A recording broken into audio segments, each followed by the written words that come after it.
Nandito tayo sa Ministry of Municipality of Doha, Qatar. Nabasa ko lang doon yung nakalagay, Ministry of Municipality. I did it my way. Ganda ng pag-trim nila, guys.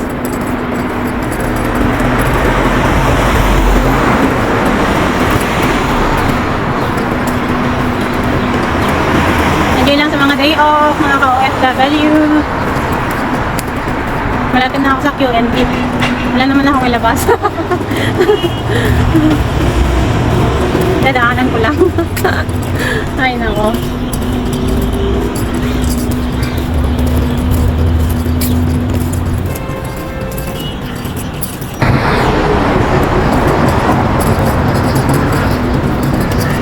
May caretaker pala doon na tagalin.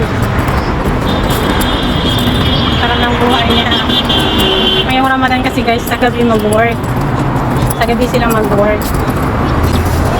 Certain 5 or 6, ganyan. Ihilo sila, akala siguro nila. May video sila. Hindi nila alam na nakaharap sa akin yung camera.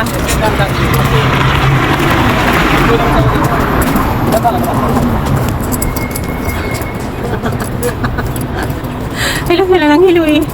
Hindi naman nakaharap sa kanila ang camera. Ay nako. Ano guys, kumusta ang inyong mga day off?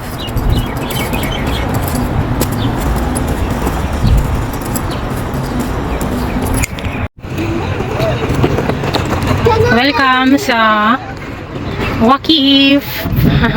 So Waqif. Yay! Pinuntahan ko na lang, hindi ko akalain na ano na makakain ako dun sa restaurant. Nag-open po pala sila kahit wala pang iftar kasi ano lang, secret lang and may tagabantay sa labas. Ayan. Later tayo mapunta ng bisitahin natin ulit yung mga kalafati. So ayan. Ano kaya yung bagong tayo doon? May bagong tayo dito eh.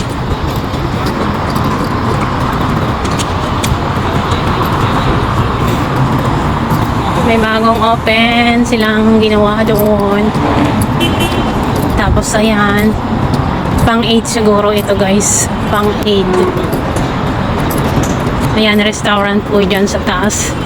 Mga isdang isda and barbecue. But mostly na siya. Isdahan. Ano kaya ito? Maganda dito sa Aid. Magbabakasyon na naman sila sa Aid. Yan. Sino mga nakakyat na dyan? Mga nakapunta na dyan? Ng mga kababayan. Nasa ang CR yung toilet. So ayan. Or later siguro. Kaya inaayos. Ayan. Baka mamaya may dito. Palabas. So, Ramadan. Pinasok ko ang Waqif guys. At ang loob ng Waqif. Ganyan ang style ng Waqif.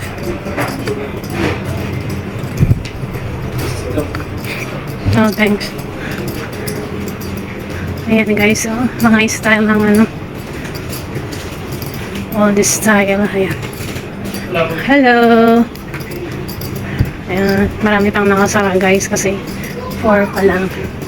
So ayan, pwede pa lang bibili ng ayan guys, ayan ito ang Waqif guys. Ayan, Waqif siya talaga.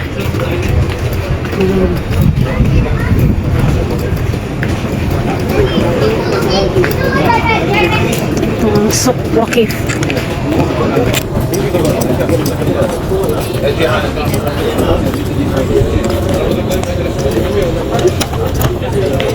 Parang style dito na kun. Hindi pa pwedeng kumain pero naka-ready na ang table. Kasi ganyan ang style ng table. Doha Exchange. May padaanuhan din pala dito. See guys, naghahanda na kasi sila. Kasi kainan na mamaya sa iftar. May bangka pa dito na off tayo guys. Ay, nakahoy. Yung mga style pero ang ganda guys. Marami dito ano napupunta.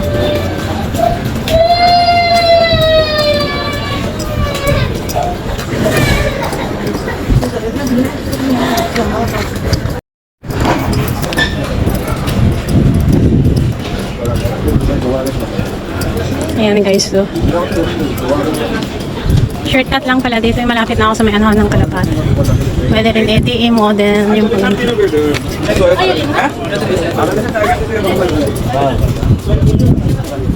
Ang cute guys, oh. Ganyan lang siya. Ganito ang wakif eh. Native style. May toilet din pala dito eh. Ba't ako nagpunta doon sa malayo? Meron pala dito eh. Tingnan nyo guys ang native style. Ayan, kahoy. May pasok sa loob sa semento. Yan, bawat ano may camera. May nagtitinda ng mga ganyan.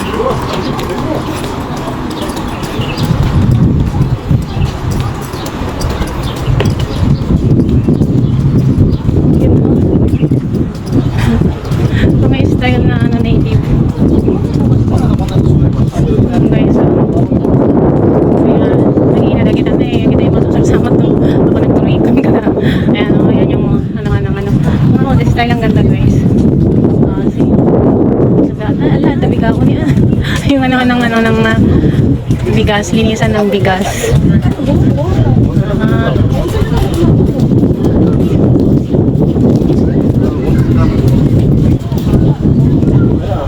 May tao. Ayan ang camera guys.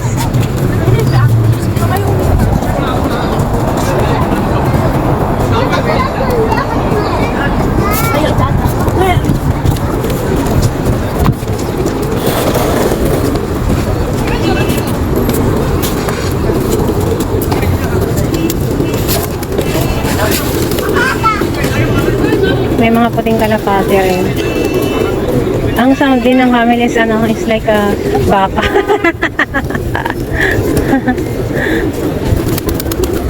Hindi nakakasama dito na puntahan eh kasi maganda siya. Tinatawag.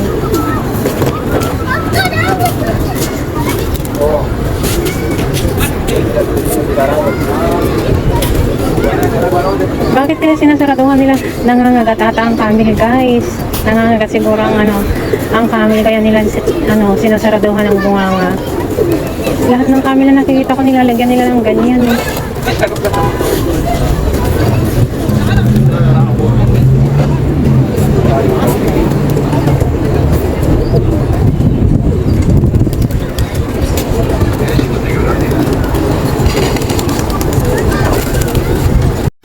Guys, so nakikita-kita ko lang naman to ngayon. Nadadapuan ko na ng ilang beses, nabibideo na. Punong-puno noon ng kalapati ang mga yan, kaya ko nilagyan nila ng mga kahoy. Nakapalipot po yan guys kasi para sa mga kalapati. So napasok ko na yan noon yung pinasok ko kanina. Oh, diba? Ang ganda guys, parang mga nakikita ko sa Bible na.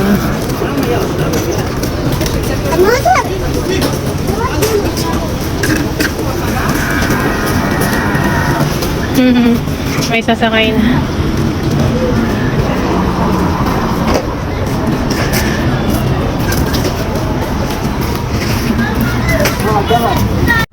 Nag-prepare na sila ng kaya pala maraming tao doon. Pero yung mga fasting lang siguro, tapos silang piniprepare nila ibigay siguro sa mga sa mga nagpa-fasting. Siyempre video ko lang, hindi naman ako kikingi dyan. Sa kanila yan, mga gifts pag sa Ramadan. Kaya ang daming tao. Ito naman na security na. Ayan guys, may parada sa mga pagkain, kaya pala pinalibutan nila. Tsaka meron na rin doon guys, so. Sa kabila rin meron. Ayan.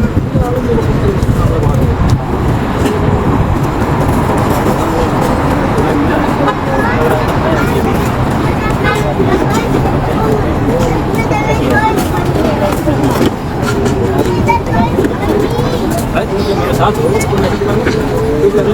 Ang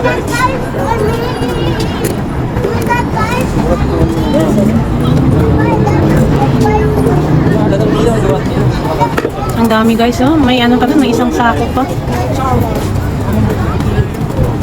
Para sa lahat ng nagpapastil.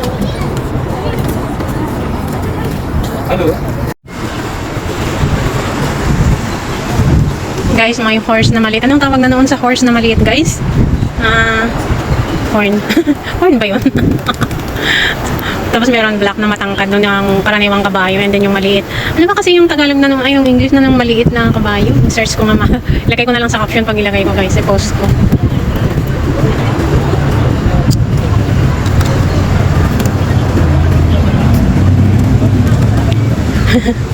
Takot siguro siya sa kwan, takot siya siguro dun sa camel kaya sa horse na lang siya maliit. Ano na yung English noon ng ganyan horn? Hindi yata yun. Sara naman yung sinasabi ko. Unicorn. Anong yung unicorn?